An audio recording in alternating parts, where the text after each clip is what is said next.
공화당이 건강보험 의무 가입 조항을 없앤 오바마 케어 대체 법안을 발의했습니다. 공항 보안 검색대에서의 몸수색이 더욱 직접적으로 변화돼 논란이 예상되고 있습니다. 뉴욕시는 중범 확정때에만 불법 체류자 추방 절차에 협조하겠다고 밝혔습니다. 국무부가 전 세계 여행 경보를 경신하면서 북한에 대한 여행 자제를 촉구했습니다. 뉴욕시 전체 한 해 주차 위반 티켓은 1,000만 건, 퀸즈 플러싱 일원은 16만 장으로 3위에 선정됐습니다. 이상은 이 시각 주요 뉴스입니다. 여러분 안녕하십니까? KBN 뉴스입니다. 공화당이 보험 의무 가입 조항을 없앤 오바마 케어 대체 법안을 발의했습니다. 가입자의 연령뿐 아니라 소득이 고려됐음에도 저소득층의 지원은 축소될 수 있고 다수가 무보험자로 전락할 수 있는 것으로 알려졌습니다. 지한샘 기자입니다. 오바마 케어 대체 법안이 공개됐습니다. 새 건강보험 법안은 의무가입 조항을 없애고 자유롭게 선택할 수 있도록 한 것이 가장 큰 특징으로 대신 세액공제 지원 체계를 마련했습니다. 지병을 이유로 보험가입을 거부할 수 없도록 하는 조항은 그대로 두었으나 보험가입 기간에 공백이 있을 경우 더 높은 보험료를 지불할 수 있습니다. 또 메디케이드로의 확대도 폐지됐습니다.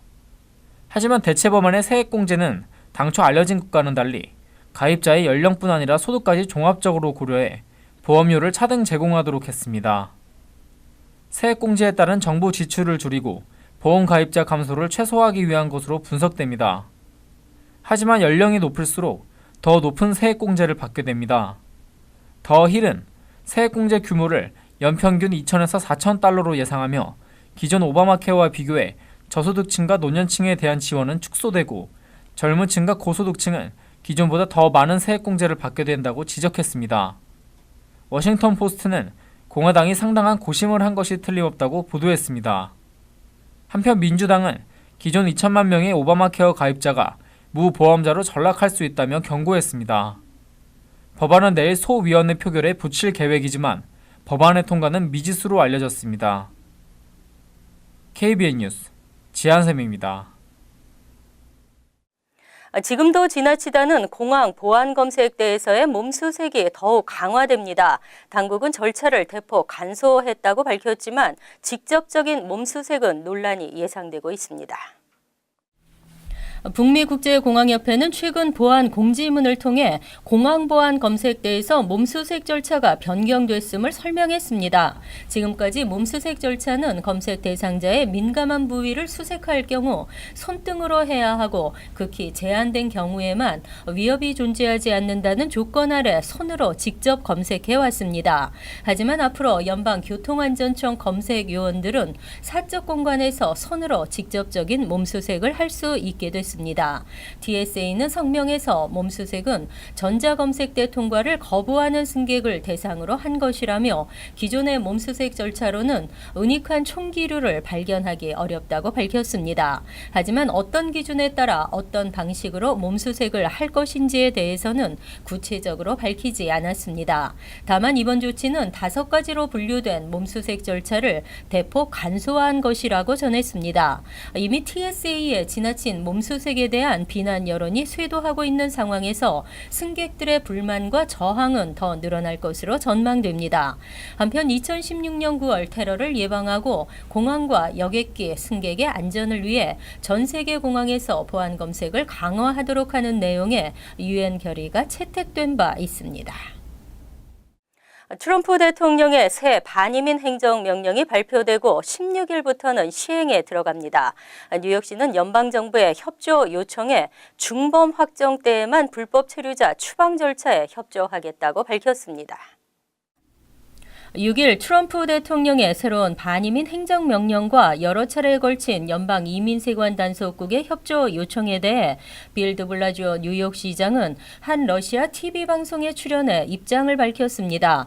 드블라지오 시장은 뉴욕시경은 수십 년에 걸쳐 이민자 공동체와 긴밀한 관계를 맺어왔다고 말한 뒤 NYPD는 이민자 단속요원으로서 참여하지 않을 것이라고 강조했습니다. 이어 그는 뉴욕 경찰이 주민들의 거처를 두드리는 돌리는 일은 없을 것이며 이민자들의 정보도 연방 당국과 공유하지 않을 것이라고 말했습니다. 또 50만 명으로 추산되는 뉴욕시 불체자들의 대부분은 범죄와 연루돼 있지 않다고 덧붙였습니다. 다만 이민자가 중대하고 폭력적인 범죄에 연루된 경우에 한해서는 연방정부에 협조할 것이지만 이 경우에도 혐의가 확정되지 않은 단계에서는 이민자 신상 정보를 ICE에 제공하지 않을 것임을 강조했습니다.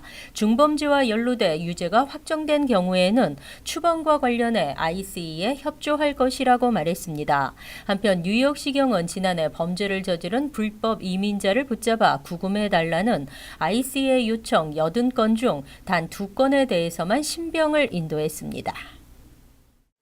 국무부가 전 세계 여행 경보를 경신하면서 북한에 대한 여행 자제를 촉구했습니다. 미국에서는 별 문제가 없는 사안에 대해서도 범죄로 간주돼 억류될 것을 우려했습니다. 북한의 탄도미사일 발사를 강력 규탄한 국무부는 6일 자국민에 대한 북한 여행 자제를 촉구했습니다. 북한의 법 집행제도상 체포와 장기 구금에 심각한 위험이 있을 수 있다는 이유입니다. 미국에서는 범죄로 간주되지 않을 행동에 대해서도 부당하고 가혹한 선고를 내리는가 하면 억류될 경우 전시법에 따라 가중 처벌될 수 있습니다. 국무부는 지난해 2월 발효된 북한 제재와 정책 강화법에 따라 북한 여행 경보를 갱신해 왔으며 트럼프 행정부 출범 후에도 여행 경보 갱신을 해왔습니다. 지난달 7일 여행 경보 갱신에서 국무부는 IS와 알카에다 등 테러 단체들은 어디서든 미국인들을 공격하려 하고 있고 점점 더 민간인이 많이 모이는 장소인 소프트 타깃을 테러 목표로 삼고 있다고 지적했습니다. 소프트 타깃은 경기장이나 정치 집회, 시위, 현지 명절 행사나 호텔, 클럽과 학교, 공원과 쇼핑몰 등입니다. 테러 위험 지역으로 아프리카, 아시아, 유럽, 중동이 포함됐습니다. 현행 뉴저지 주류 라이센스에 대한 문제점이 끊임없이 제기되면서 제도 개선이 요구되고 있습니다. 와인이나 맥주 등만을 취급할 수 있는 별개의 라이센스를 새롭게 추진합니다. 존 벌지초리주 하원 의원은 최근 현행 뉴저지 식당 주류 라이센스를 2종류로 나누어 발급하는 내용의 법안을 상정했습니다. 법안은 리커 라이센스를 R1과 R2 등 2종류로 나눠 R1 라이센스는 현재와 마찬가지로 위스키 등 독주를 포함한 모든 종류의 주류 판매를 허용하도록 하고 R2 라이센스는 맥주와 와인의 판매만 허용하는 면허로 한정했습니다. 뉴저지에서는 1947년에 제정된 리커 라이센스 발급 규정에 의해 지역별로 라이센스 취득 비용이 천차만별 차이를 보이고 있습니다. 클립턴의 경우 라이센스 발급 비용은 $100,000지만 에섹스 카운티 쇼핑몰에 위치한 치즈 팩토리는 $230만 나타났습니다. 또 라이센스를 소지한 경우 시장을 독점할 수 있어 현 제도를 개선해야 한다는 의견이 꾸준히 제기돼 왔습니다. 존 벌지체리 의원은 R2 라이센스의 발급 기준은 R1 라이센스에 비해 상대적으로 낮아 식당들의 경쟁력을 강화시킬 것으로 예상하고 있습니다. 법안은 또 이처럼 리커 라이센스를 비싼 가격으로 매입해 운영하고 있는 식당의 경우 세금 공제 등의 혜택을 주는 방안도 포함했습니다. 기존 라이센스 소지자에게 피해가 가지 않으면서도 별도 라이센스로 경제 활성화를 추구할 수 있는 제도적 방안으로 알려졌습니다. 뉴욕시 전체에서는 한 해 1,000만 건의 주차 위반 티켓이 발부됐습니다. 전국 최악의 거리 주차 맨해튼에 이어 퀸즈 플러싱 일원도 3위에 선정됐습니다. 뉴욕시 임대아파트 제공업체인 렌트업은 6일 2016년 한 해 퀸즈 플러싱 관할 백구 경찰서에서 총 16만 5,472장의 주차 위반 티켓이 발부된 것으로 집계됐다고 발표했습니다. 주차 위반 티켓 발부가 많은 타운 탑5에 의하면 이 지역은 세 번째로 나타났습니다. 맨해튼 어퍼 이스트 사이드 지역이 포함된 19 경찰서 관할 지역에서는 23만 8,338장의 티켓이 발부돼 1위를 기록했고 티켓 금액만도 1981만 2천여 달러에 달했습니다. 다음은 퀸즈 아스토리아 114경찰서 관할 지역으로 21만 9,853장의 티켓이 발부됐으며 티켓 금액은 1,270만 9천 달러에 달했습니다. 네 번째로 주차 위반 티켓 발부가 많았던 곳은 브루클린 70경찰서 15만 6,849장, 맨해튼 소우 지역 1경찰서 14만 2,419장 등의 순이었습니다. 뉴욕시 전체적으로는 지난 한 해 동안 1,000만 건이 넘는 주차 위반 티켓이 발부된 것으로 나타났습니다. 전국 최악의 거리 주차에 대해 주민들은 재정 적자를 메우기 위한 지나친 단속이라며 불만을 나타내고 있습니다. 친환경 전기차 시장이 확대되고 있습니다. 뉴욕주 정부는 다음 달부터 전기차를 구입하는 운전자들에게 $2,000의 보조금을 제공합니다. 뉴욕주는 전기차와 하이브리드 차량 구매를 활성화시키기 위해 4월 1일부터 전기차와 하이브리드 차량 구입자에게 최대 $2,000의 보조금을 지급하기로 했습니다. 지구 온난화의 주범 이산화탄소 배출량의 상당 부분이 자동차 때문이라고 보고 자동차 업계는 친환경 전기차 시장을 확대하고 있습니다. 이번 정책도 온실가스 배출량을 감소하고 기후변화에 대처하기 위함으로 앤드류 쿠오모 뉴욕주지사는 이번 보조금 제도가 탄소 배출을 줄이는데 중요한 도움이 될 것이라고 말했습니다. 주 보조금은 차량 모델에 따라 차등 지급되는데 세부 내용은 아직 발표되지 않았습니다. 앞으로 뉴욕주에서 전기차나 하이브리드 차량을 구입하게 되면 연방정부 보조금까지 포함 최대 $10,000가량을 지원받을 수 있게 됩니다. 쿠오모 주지사는 주 전역에 전기차와 하이브리드 차량 구매를 활성화시켜 이산화탄소 배출량을 줄이고 깨끗하고 친환경적인 도시를 만들 것이라고 밝혔습니다. 한편 뉴욕시의 건물 규제 완화, 시티바이크, 도시공원 등도 친환경 도시 만들기 프로젝트의 일환입니다.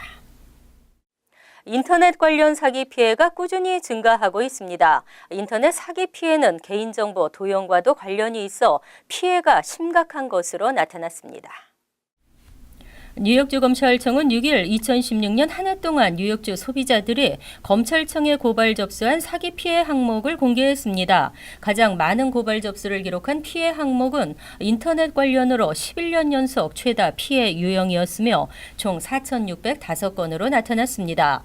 인터넷 서비스, 통신업체 사기 피해, 개인정보 도용 관련 사기 등이 모두 포함된 것입니다. 또 이들 업체의 관리 부실로 인한 개인정보 유출과 보안 문제도 소비자들의 사기 피해를 초래하는 요인으로 지목됐습니다. 다음은 자동차 판매와 리스 관련 피해로 3,437건의 신고가 접수됐습니다. 폴크스바겐의 배출가스 조작 사태 피해가 대다수였고 일반적인 자동차 관련 피해는 불량 문제에 대한 것이 많았습니다. 검찰은 레몬법에 의해 소비자가 보호받을 수 있다며 유사한 상황이 발생하면 검찰에 신고할 것을 당부했습니다. 이외 요식업소 등 고객 서비스와 관련된 사기 피해 접수가 2,400여 건, 집주인과 세입자 간의 분쟁도 2,000여 건이 접수됐습니다. 유틸리티 관련 피해와 부채 독촉 등의 피해도 소비자들을 괴롭히는 주요 이슈였습니다. 주택 수리와 모기지 융자 사기 피해도 900여 건 신고됐습니다. 에릭 슈너이더맨 검찰총장은 사기 피해를 당했을 때 즉시 신고하라고 강조했습니다. 교통사고 전문 변호사로 활약하고 있는 앤드류 박 변호사가 국립강원대학교 초빙 교수로 임명됐습니다. 강원대학교는 지난 3월 1일 뉴욕 지역 변호사로는 처음으로 앤드류 박 변호사를 법학 전문 대학원 연구 초빙 교수로 임명했습니다. 뉴욕에서의 오랜 경력과 경험을 교육 현장에서 활용해달라는 학교 측의 제의를 받아들인 앤드류 박 변호사는 앞으로 한국과 뉴욕을 오가면서 강의를 하게 됩니다. 앤드류 박 변호사는 그동안의 공로를 인정받아 지난해 한국에서 2016년을 빛낸 자랑스러운 한국인 정부 기관상인 국회 외교통일위원장상을 수상하기도 했습니다.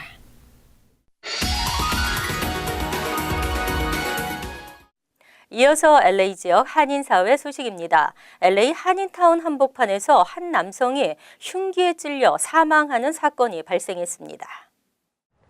LA 카운티 셰리프국은 어제 오후 4시 45분쯤 LA 한인타운 윌셔 블러버드와 놀만디 애비뉴 메트로역 인근에서 60대 남성이 흉기를 휘둘러 한 명이 숨졌다고 밝혔습니다. 경찰은 용의자가 한 남성과 언쟁을 벌이던 중 갑자기 흉기를 꺼내 피해자의 상체를 여러 차례 찌른 후 인근 칼스 주니어 패스트푸드점 화장실로 도주했지만 경찰의 설득으로 대치 끝에 체포됐다고 밝혔습니다. 숨진 피해자는 히스패닉계 남성으로 알려졌습니다. 한편 메트로 당국은 이번 사건으로 메트로 퍼플라인의 운행을 중단했지만 오늘 오전 5시부터 다시 운행을 재개했습니다. 이웃케어 클리닉의 에린 박 소장이 캘리포니아주가 선정하는 올해 여성상을 수상했습니다. 캘리포니아 주 하원은 오늘 세크라멘토 주 청사에서 LA 주민들의 건강과 삶의 질 향상을 위해 힘써온 공로를 인정해 에린 박 소장을 올해 여성으로 선정하고 시상식을 개최했습니다.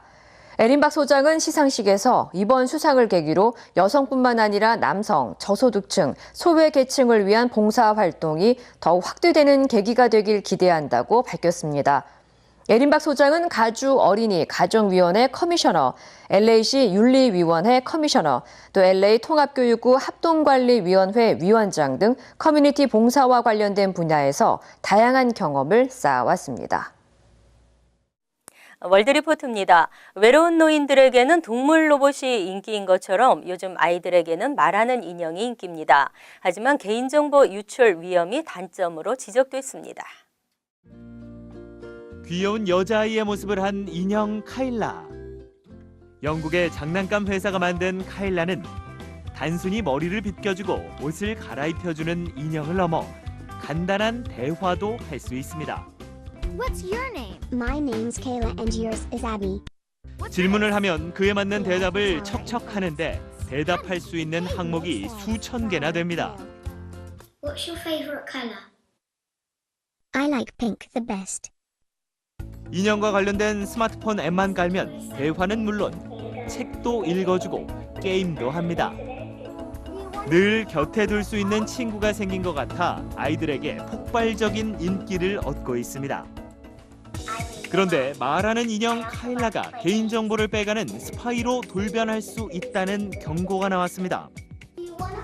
장난감 회사 측이 부모의 동의 없이 인형과 아이가 나눈 대화를 녹음해 보관하고 있었던 겁니다.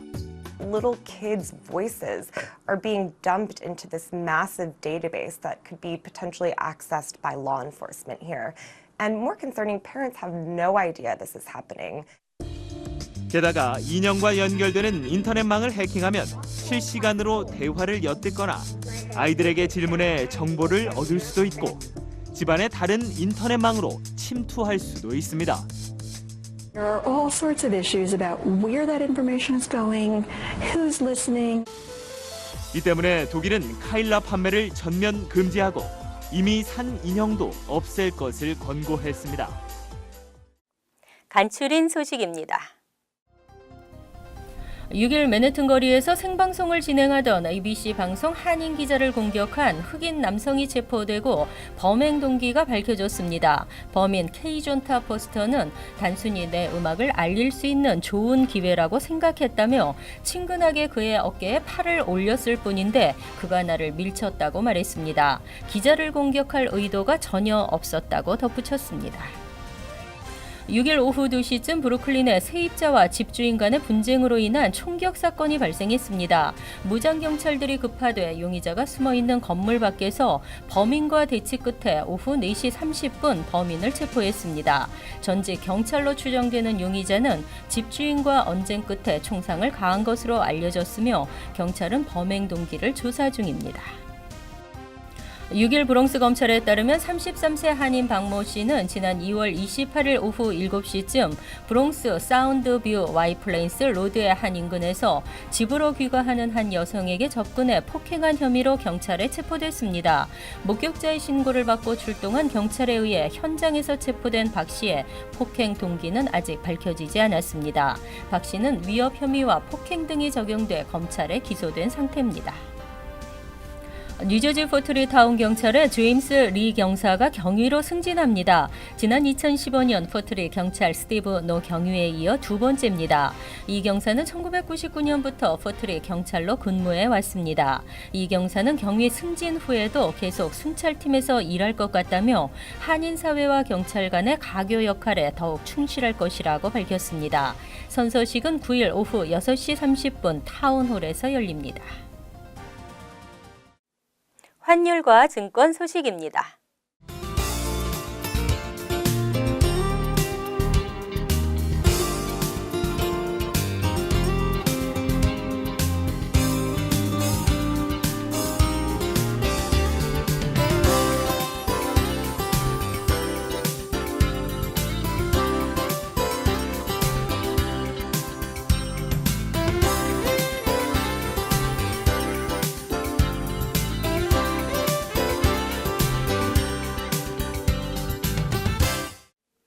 이어서 날씨입니다. 수요일은 차차 맑아지겠으며 바람이 불겠습니다. 낮 최고 기온은 61도, 섭씨 16도, 밤 최저 기온은 43도, 섭씨 6도로 예상됩니다. 목요일은 대체로 맑은 날씨가 이어지겠습니다. 금요일은 다시 추워지겠으며 흐린 날씨에 눈이나 비가 내리겠습니다. 이상으로 KBN 뉴스를 마칩니다. KBN과 함께 편안한 하루 되시기 바랍니다.